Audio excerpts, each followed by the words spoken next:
démocratie représentative qui est notre inspiration au sud de la Méditerranée. Et vous savez mieux que moi que l'impérieuse demande de liberté, de dignité, de justice, de démocratie a balayé des régimes totalitaires en Libye, en Tunisie, en Égypte, au Yémen, et que cette demande devient maintenant le moteur de mutations très profondes qui révolutionne cette région qui est voisine à la vôtre. Le printemps arabe a complètement changé le paysage politique dans la plupart de la région MENA et dont plusieurs ont amorcé une transition démocratique selon leurs spécificités. Aucun exemple ne ressemble à un autre, mais même ces embryons de démocratie sont actuellement menacés par de nouvelles menaces telles l'intégrisme et le terrorisme. Je ne parlerai pas évidemment de ce qui se passe au nord. D'excellents exposés ont été faits hier. J'ai fait mienne évidemment les remarques de M. le secrétaire général du Conseil de l'Europe qui sont excellentes pour nous. Mais je dirais que les hommes et les femmes, même au sud, aspirent toujours à plus de liberté, de dignité, de démocratie, de proximité, et ils veulent être écoutés et faire partie des processus décisionnels au niveau local, régional et national et même international. Et c'est ce genre de défi qu'il faut chercher à relever en partenariat avec les citoyens et les citoyennes qui sont actuellement au cœur de ces changements.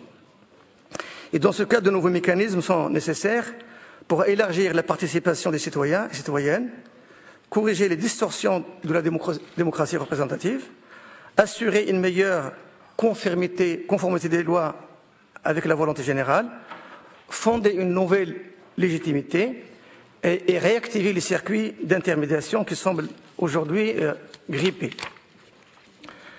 En plus, dans nos régions, l'émergence de nouvelles générations de défis sécuritaires, notamment l'intégrisme et le terrorisme, qui sont présents à nos portes, et notamment dans la bande sahélo-saharienne.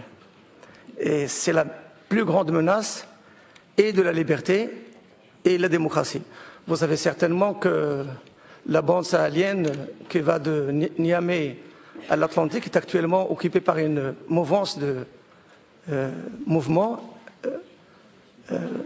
terroristes, y compris d'ailleurs Boko Haram qui agit au niveau du Niger. Et c'est une menace très grave, aussi bien pour les démocraties naissantes en Afrique du Nord et au Moyen-Orient, qu'une nouvelle menace pour la paix et la sécurité internationale. Et vous savez mieux que moi qu'elle menace aussi vos démocraties en Occident. Je parlerai très rapidement du Maroc. Et dans mon pays, le processus de démocratisation, impulsé par Sa Majesté le Roi, Mohamed VI, a été couronné par la Constitution de juillet 2011, alors que le monde arabe se métamorphose dans la violence et la douleur. En effet, tout au long de la décennie écoulée, de profondes réformes ont été réalisées au Maroc, le code de la famille, les élections transparentes et régulières, la mise en place de l'instance équité et réconciliation, la création d'un institut pour les langues nationales, la Mazir notamment, de grands projets économiques nous ont permis de traverser la crise économique internationale avec une très bonne résilience. Et parallèlement, un ambitieux programme de lutte contre la pauvreté a été mis en place, avec notamment une généralisation de l'énergie dans les campagnes, l'eau potable, la mise en place d'une couverture médicale obligatoire et même un régime d'assistance médicale à 8,5 millions de Marocains démunis.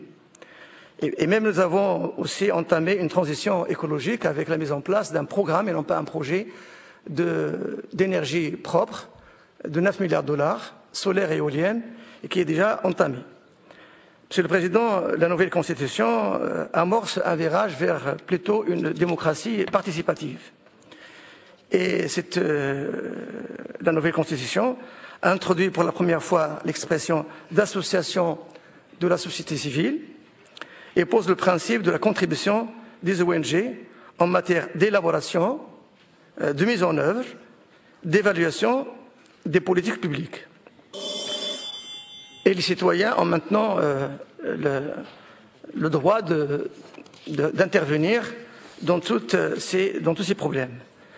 De nouveaux mécanismes donc sont nécessaires et je pense que nos amis européens doivent nous accompagner en matière de coopération, en matière de co-développement pour pérenniser au moins les modèles qui ont réussi comme celui du Maroc. Je souhaite un plein succès à vos travaux et je vous remercie.